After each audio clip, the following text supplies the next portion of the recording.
Okay, so I get a lot of questions from Turo hosts, you know, weighing pros and cons of should I have an older fleet or a newer fleet.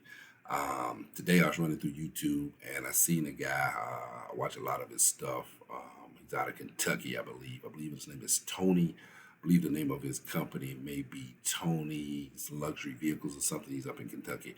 And if you see this man, give me a call.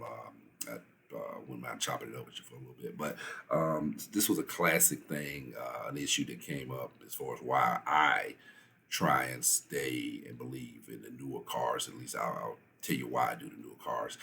So Tony, he's got one of the, and I'm gonna mess up the name because I don't know the exact name of it, but it's one of the Dodge. Is it the Durango or Cherokee?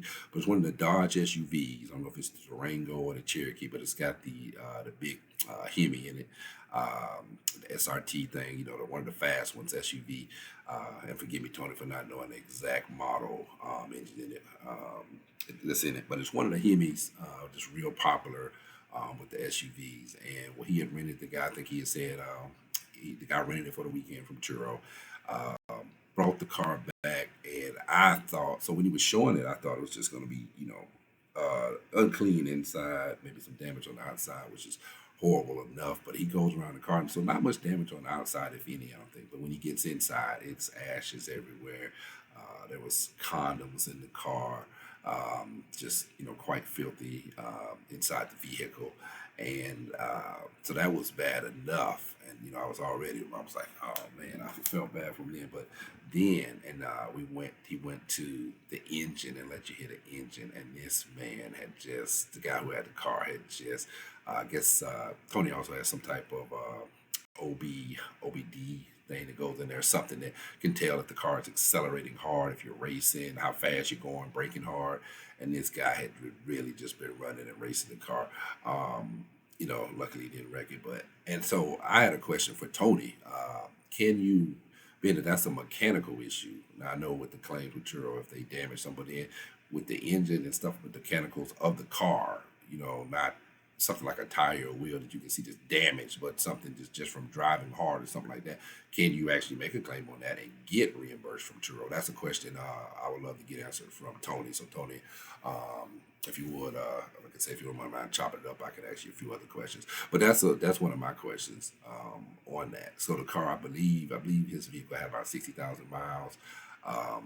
If I'm not mistaken, Dodge does a 3-year, 36,000 bumper to bumper, and probably like a 5-year, 70,000 as far as the powertrain. So I don't know if his vehicle's gonna still be under warranty, and if it's not powertrain, definitely wouldn't be under warranty because I think he had about 60,000 miles. But this is why I personally think it's better to stick with newer vehicles that are under warranty, because you are going to have renters who abuse the vehicles, or may not even abuse the vehicles, treat the vehicles harder than grandma, just a regular. So if they rented your Emmy, yeah, they may, want to get out. That's why a lot of people rent them for. They want to experience that acceleration, that speed.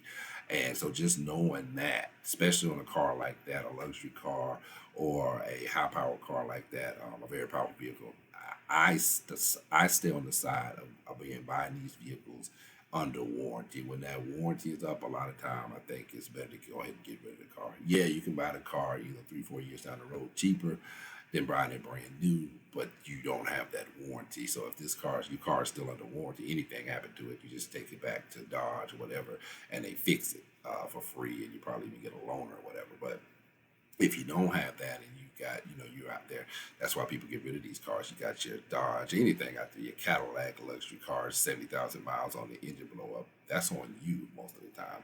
I doubt Turo's going to cover that. We're going to see. I'm going to see if I can hook up with Tony and see if Turo covers that.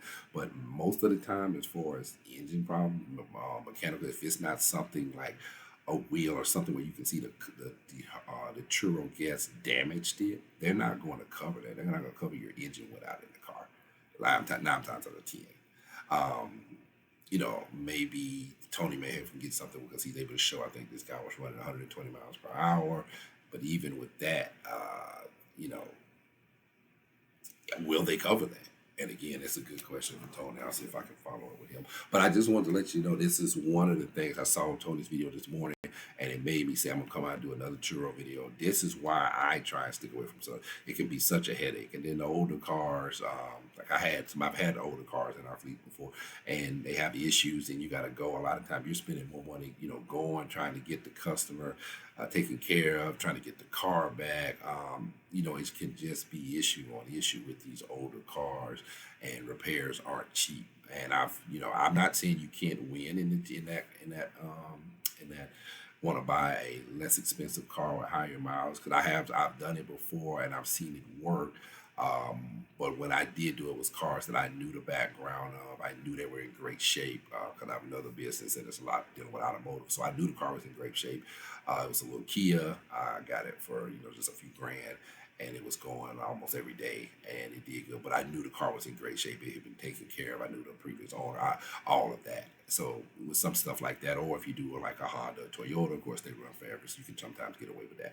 But in general, like I say, I've made the decision that we will try, and for the most part, um, my advice to most people is to get a vehicle that's under warranty, where you don't have those issues. You see, this is what the big players do. Your Hertz, your Avis, you don't see them with cars over 100,000 miles. Period. And there's a reason for that. So just wanted to get on here and tell you guys that. We'll catch you on the next video. If you haven't, please like, subscribe, share, do all that. Hey, Tony, get at me if you would. Like I said, I have a few questions for you. And I hate to see how your truck came back to myself, man. I hated to see that. Till the next one, much love. Y'all holler at me.